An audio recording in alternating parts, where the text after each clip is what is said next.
Bado anaibia mpaka watu mpaka saa yake jifanya ni pastor. Na kama huyu jamaa atafungua kanisa yake, kama huyu jamaa atafungua kanisa yake, kusema ukweli itakuwa ameibia tu, amevunja tu kanisa lingine akakuja kufungua. Jua ana chochote, ni kuvaa tu mabuti hapa za wizi.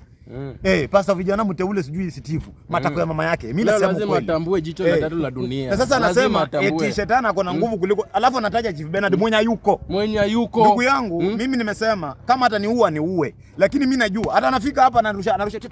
Hizo ni mauoga. Hata ananisia uoga. My friend, I'm ready for anything. Vita inaanza saa 8 kama bado uko mbali. Tuko hapa Jacaranda. Hapa tunauana. Mimi aniue. Leo ndio mtajua ya kwamba jicho la tatu la dunia pia. Mimi si mtoto wa bahati mbaya kama yeye kondomu ilipasuka.